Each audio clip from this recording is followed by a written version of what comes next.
a single currency, although they expected to have it by now. But that's an idea of some independence, an independent South American organization to try to eliminate or reduce at least the tremendous influence of the United States government. This is one of the things I think was important about the Morales election. We have an election here where the president, who said he's a socialist, has pursued policies that are highly redistributive, has won election. And has won election after forcing the U.S. ambassador and USAID out of his country, and won election by 60% of the vote. So I think that that's important. They've also set up an organization, CELAC, which is a community of Latin American countries that also has other Latin American countries, particularly including one that I've done a good deal of work in and I'm interested in, that's Colombia. Colombia, I think, is a country where the United States influence is very substantial. The United States support for the Colombian military is very substantial. The Colombian military is estimated to have 400,000 soldiers, and they're even talking about exporting these military forces and soldiers for activities in other countries. They also have 300,000 police in Colombia, so it's a highly military society. And this is a very different kind of a model, I think. There have been some problems, and I'm going to refer to those in a moment. And there has been a police presence in Bolivia in certain controversies. But I think the whole idea of something that's independent from the U.S. influence, and particularly the militaristic influence that the U.S. exhibits, it's always the United States government, in my view, is always focused on the military, supporting the military. And that's true in Colombia, particularly where the U.S. can use 7 military bases that have been set up there. It's not true in Bolivia. So I think that's a positive. From my point of view, it's a positive development. I think that was the case also for the other people from the National Lawyers Guild who were on this delegation. The characteristics of the Bolivian government under Morales, the first thing that he did basically was to nationalize the gas deposits and indicate that and legislate that the mineral resources of the country belong to the state. The part above the ground may belong in private hands, but the mineral wealth of the country below the surface belongs to the state. He has pursued this idea by nationalizing basically the basic industries, and the focus of the government has been on mineral and oil development, and that can be a problem because there's only so much mineral resources available. It's also a problem for the environment, and there are environmental groups that we met with in Bolivia, and they're concerned about the fact that the mining has negative consequences for the environment, particularly where mercury is being used in the process of getting the minerals out, and that mercury is contaminating the environment. There is a good deal of opposition to the type of focus of mining, and I think the Morales government has tried to respond to that in a way by saying that they want to industrialize. This has been a plan of theirs from the beginning, not only to have mineral exports, natural resources exported, but to have some processing of those minerals within the country so that they're not simply losing value added through the processes that then would be carried out in other countries.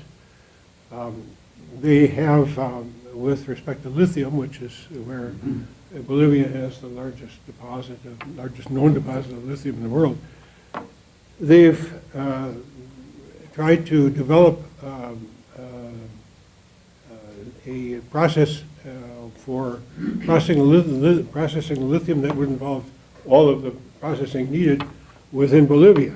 That, they said, when we talked to people about this, they're about 95% of the way toward getting there, but they haven't gotten there so far, and they, in fact, according to one of our sources, they import lithium at this time for whatever the uses that they may need, cell phones particularly and other things. And so it hasn't really well worked. Here you have a model that says we're going to do this and we're going to be independent of simply resource export, because we're going to use our natural resources, we're going to process things from them, and we're going to sell that with a value added. It hasn't really gotten there with lithium, and that's true for most of the other products as well. The Morales government has been criticized for entering into agreements with oil production companies and with mineral companies to process, to provide these resources on a fairly liberal basis as far as what the country of Bolivia gets from these exports of minerals, and the fact that they haven't really been able to develop industrially. I have a study here that was done that says where is the Bolivian economy going? It's a large study done by Carlos Arce Vargas, and we met with him and he talked to us about this, and their concern is that with this policy and declining deposits of resources, mineral resources, what does that portend for the future of Bolivia? And I think it's a little hard to say at this point, but it certainly is a concern. Another concern that the government has probably not faced as much as it should have, perhaps, is the problem of water scarcity. As I think you all probably know, the water wars in the year 2000 were a major element in the independence of this model, this capitalist model, because the people objected and went to the streets to object to the implementation of a new water program by an organization that was owned by the Bechtel, a company that was owned by the Bechtel Corporation. And if people couldn't pay for water, they actually had the ability to take their homes away from them if they ran up a debt that they hadn't paid. That all led to this, what they call the water wars, and that protest led to Bechtel being forced out of the country. And the water resources are nationalized resources. That's an example of something that's done only when there's substantial support for the government. And I think in this case, the government of Morales benefited from that. Morales came into power 5 years later, but this was an important element in what has happened so far in recent years in Bolivia.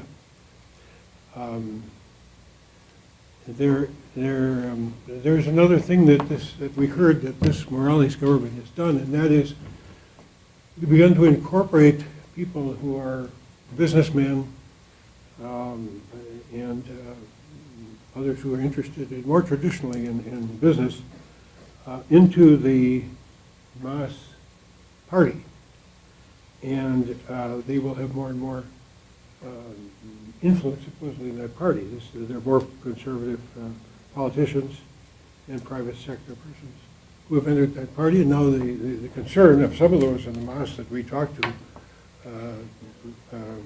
who have advised President Morales on what they think should be done. They're very, very concerned about the fact that he's brought in people from the private sector into the MAS party and kind of diluted the popular nature of the party. Where that will go, it's not clear. The other thing that's clear about the situation, it's a situation that is of concern to the people we talk to at the universities and in private bodies that study this kind of thing, is that there's no one, Morales is 55 years old, and there's no real succession that is clear at this point. Morales is an Aymara Indian, and the indigenous have benefited a great deal, I think, in these last several years from the policies of Mr. Morales. But it's not clear where this is going to go. Most people feel that Alvaro Garcia Linares, who is the vice president, some people said he's doing a lot of the work of the government, while Morales is a very public figure. He goes out, spends a lot of time in public. That he's probably not going to be a candidate that will be a serious candidate as far as running when the current term of Evo Morales is up. I don't really know that that's the case, but that's what we were told. As far as Mr. Morales is concerned, the salary is, we were told, $200,000. That's about what he makes a year. And he's a very honest person, they said. He's very honest personally.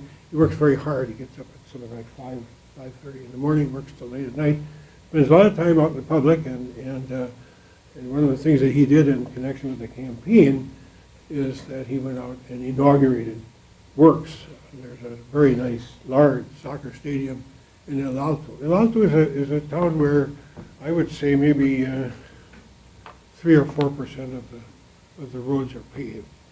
And it's a very large community. As I said, it's now the largest population, somewhere over 100,000. I don't know how many exactly, but a large population in El Alto. And in fact, I think it's over 900,000. The people there really don't have streets, paved streets for the most part. Most of the people that live there actually now work, I think, in service industries, and a number of them in La Paz. They did build a car, one of these funicular arrangements, and it's very good. We rode it. It's very nice. It takes probably about 10 minutes, maybe less, to get from La Paz to El Alto. So it's much better than having to come down the hill and other transportation. And it's very convenient for people. It's one of the things that has been a positive, I think, for this government. There is a problem that this government has run into with popular support, and it's something that's a road that Mr. Morales wants to build through a large forest reserve, which is called Tiplis, and that is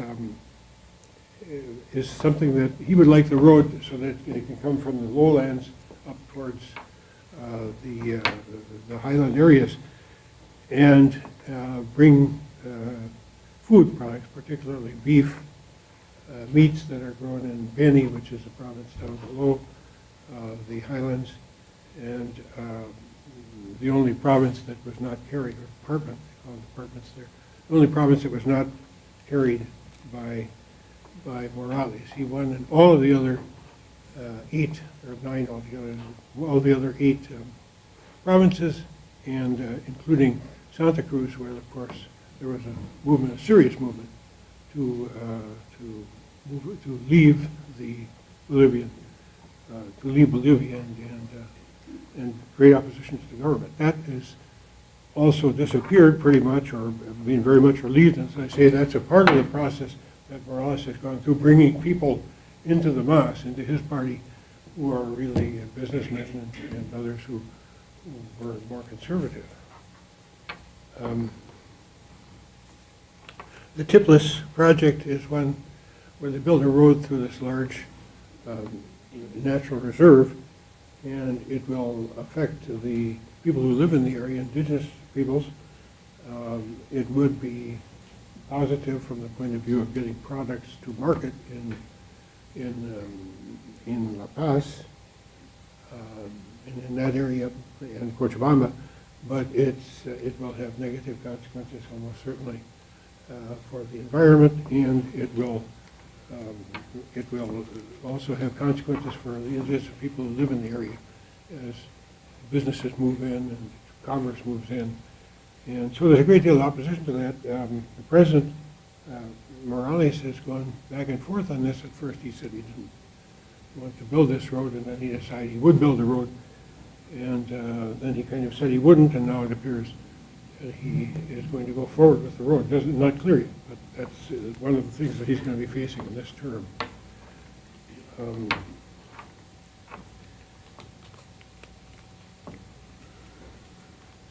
One of the things that this government has done is to really eliminate the model that this country had before, which was a model of very rich people managing things for themselves. The model, of course, that was very much favored by the United States. And this is one of the socialist countries, Ecuador, Venezuela, and Bolivia all call themselves socialist governments. And our government, I think, reacts just automatically to say that this is a bad thing. Well, in terms of what we were able to see, now the National Lawyers Guild is a pretty progressive organization of lawyers, and what we were able to see was that this is something that really has benefited the Bolivian people. And there's no particular reason for Bolivia to do what, for instance, Colombia has done, and that is to place itself at the beck and call of the United States and essentially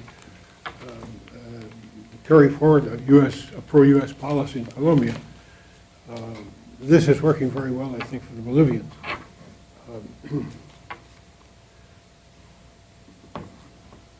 It's also, I think, the way that the Bolivians have brought together the indigenous peoples and have given them a good deal of pride. I think it's wonderful to see. One senses there that there's a lot of pride among the indigenous people, that after all, one of them is president. And not only president, he's been reelected essentially 2 different times, elected and then reelected twice. And the vote at more than 60% is a substantial vote in favor of Mr. Morales.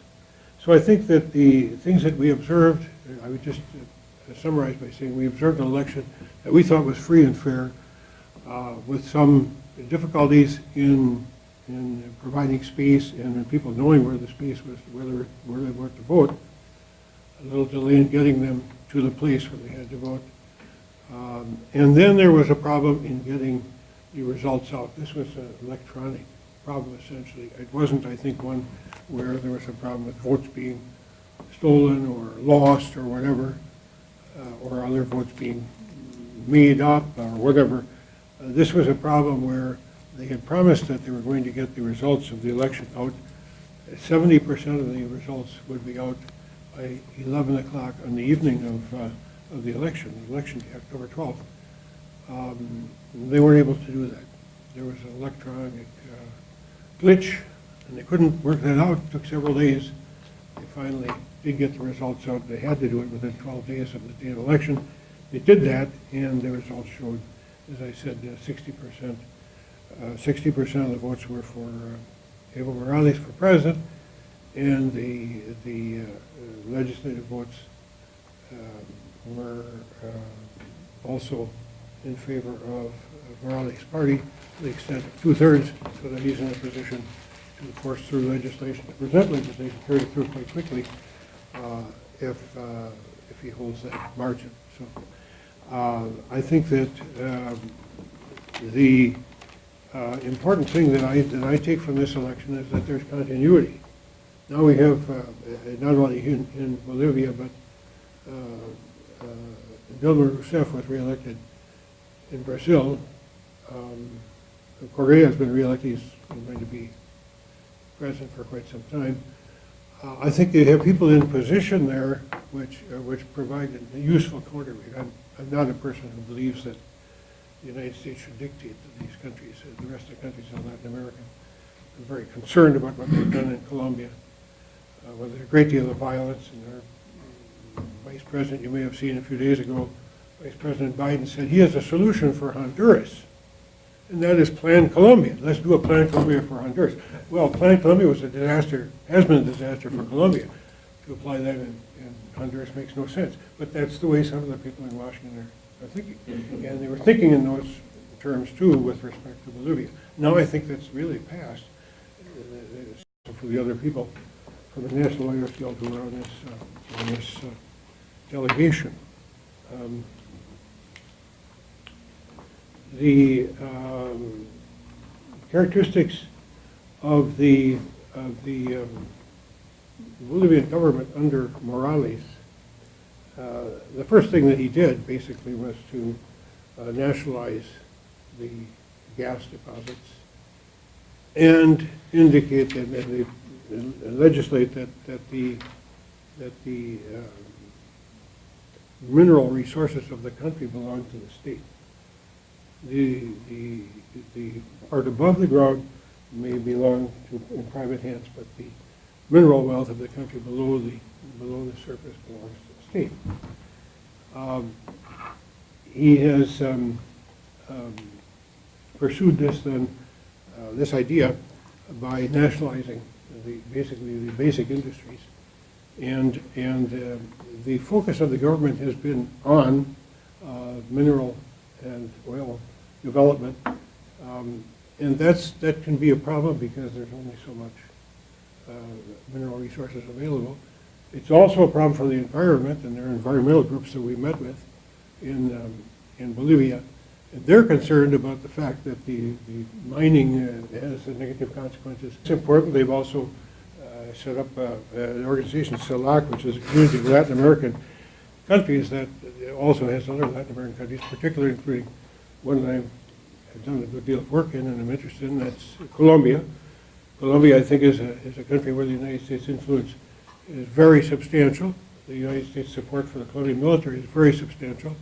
The Colombian military is estimated to have 400,000 soldiers, and they're even talking about exporting these military forces and soldiers for activities in other countries. They also have 300,000 police in Colombia. So it's a highly military society. The single currency, although they expected to have it by now. But that's an idea of some independence, an independent South American organization to try to eliminate or reduce at least the tremendous influence of the United States government. This is one of the things I think was important about the Morales election. We have an election here where the president, said he's a socialist, has pursued policies that are highly redistributive, has won election, and has won election after forcing the U.S. ambassador and USAID out of his country, and won election by 60% of the vote. So I think that's, and this is a very different kind of a model, I think. There have been some problems, and I'm going to refer to those in a moment, and there has been a police presence in Bolivia in certain controversies. But I think the whole idea of something that's independent from the U.S. influence, and particularly the militaristic influence that the U.S. exhibits, it's always the United States government, in my view, is always focused on the military, supporting the military. And that's true in Colombia, particularly, where the U.S. can use 7 military bases that have been set up there. It's not true in Bolivia. So I think that's a positive. From my point of view, it's a positive development. I think that was the case also